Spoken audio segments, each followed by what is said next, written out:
Hi, maayong adlaw sa tanan. Share ko lang ang pulong sa Dios nga mooy magahatag kanato og kaayuhan sa atong mga kinabuhi ug magahatag kanato kahayag sa atong mga hunahuna kasing-kasing ug magatultol kanato sa angay natong buhaton. Sa atong basahon ang pulong mga igsoon diri sa unang Juan 1:9, ingon siya, apan kun isugid nato sa Dios ang atong mga sala, siya nga matarong ug matinumanon sa iyang saad, mupasaylo gayud sa tanan natong mga sala ug maghinlo sa tanan natong mga kalapasan. Amen. Kini ang pulong sa Dios. Kung aduna kay Biblia igsoon, basaha sa unang Juan 1:9. Ang Dios nga matarong kung atong isugid ang atong mga sala o kalapasan, siya nga matarong mopasaylo gayud sa tanantang mga sala ug maghinlo sa tanantang kalapasan. So maayo kayo ang Dios igsoon. Kitang tanan dili ta makaingon nga wala tay sala, wala ko'y sala. Kay ang tanan nakasala ug nahilayo sa himaya sa Dios. Nakalimutan ko lang bersikulo asa to siya mabasa, basta ang tanan nakasala ug nahilayo sa himaya sa Dios. So kitang tanan makasasala. Wala tay, dili ta perpekto dinhi sa kalibutan. Pero ang iyang pulong niingon, si bisan kinsa nga magsugid sa mga kasalanan nga atong nabuhat, siya ang Dios nga matarong mupasaylo gayud sa tanantang kalapasan. So atong isugid diha kaniya ug mga tagpasaylo diha kaniya kay siya maluluyon ug mapasayloon. Din kinanglan tag mga ipasaylo kaniya kay wala ta kay balo sa atong kinabuhi. Nakoy nakita sa video mga igsoon sa Facebook bitaw. Kanang nagrampa siya ba? Hala rampa niya, hala katawa niya. Wala siya kabalo nga katong iyang pagrampa, atong iyang pagkatawa, muna to'y katapusan niya. So unsaon na lang igsoon kung wala ta nakapangayog pasaylo diha sa atong buhi nga Dios niya. Kalit lang ang atong kinabuhi, mahunos ning kalibutana. Mao nang kinahanglan gud ta mangayog pasaylo sa Dios. Mga tagpasaylo atong hinulsulan ang dagantang mga sala diha kaniya. Kay wala ta masayod sa atong kinabuhi unya ugma unsang orasa ang atong kinabuhi. Katubitong nga garampa nga akong giingon ninyo. Wala to siya masayod nga katong iyang kinabuhi atong orasa matapos na. Nya bali niyang katawa, bali niyang lipaya kay kana laging magrampa-rampa lagi ni apil to ito siya mga beauty pageant siguro kay mura man to siya kuan ba mura bagbakla ba siya ba. Nya kalit lang siya ni hagba. Pagrampa niya, pagtuyok niya, kalit lang siya nga nadugmo ba, na slide. Ding nabagok tong iyang ulo dito sa may salog sa may kahoy sa stage, wala na siya nagihimo. Inaana ba mga igsoon, ang atong kinabuhi wala jud ta nasayod. Kinanglan gud ta nga mangandam, bangay tagpasaylo sa Dios para nga unsa may tabo sa atong kinabuhi, at least napasaylo na ta niya. At least adto ta niya. Dili ta may agom dito sa kalayo sa impierno. Then magampo pud ta kanunay. Kay kung mabot nga panahon nga ang atong kinabuhi yan ang bawion, at least sige tagpaduol diha sa Ginoo. Kay wala man ta masayod kay di man ta makainbuyag pud lamang simba ko na ba. Pero dili na to mabli matong kaugalingon kay naadyoy katapusan ang kinabuhi sa tawo. Walay pili, bata or gulang.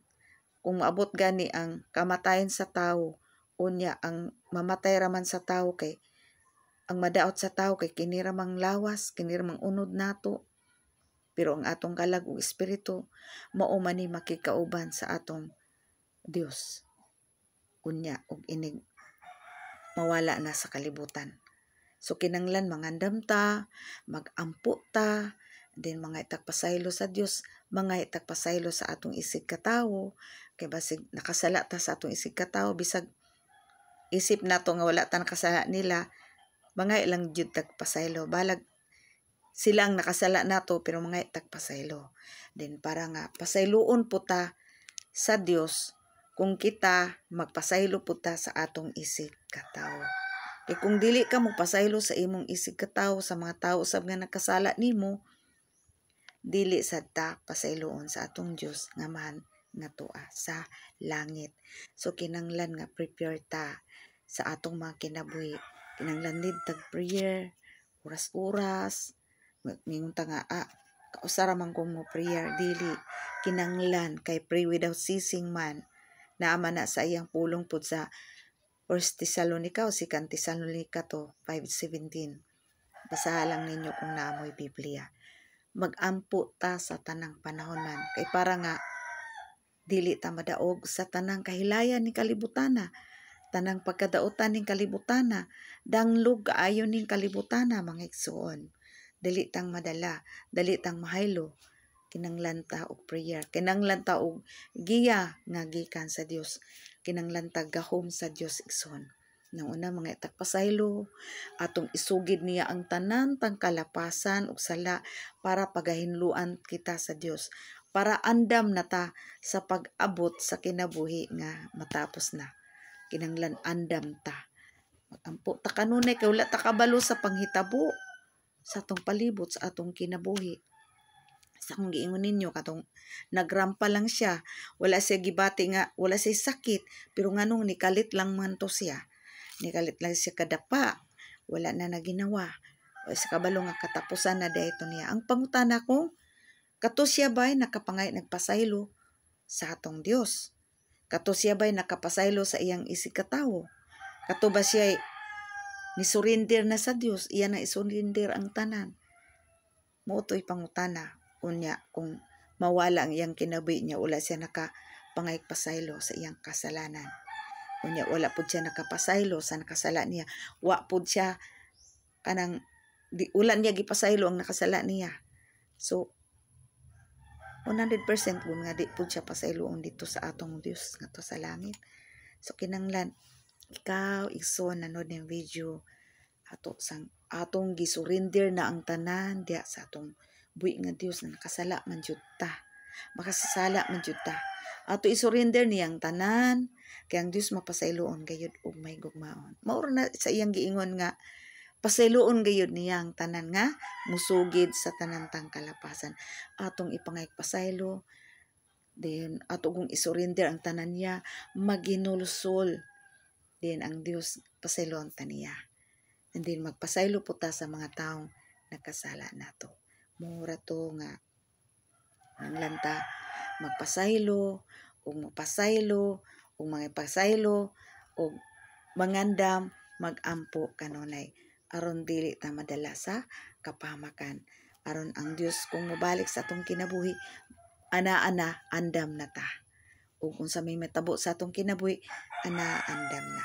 So salamat sa panonood. Hope nga nasabtan ra ang tanan. Mga itakpasaylo sa Dios kay ang Dios mapasayloon man. Ug magpasaylo usab ta kay para pasayloon po ta sa Dios. Mura to, og salamat, og once again, ang Dios magapanalangin kanatong tanan.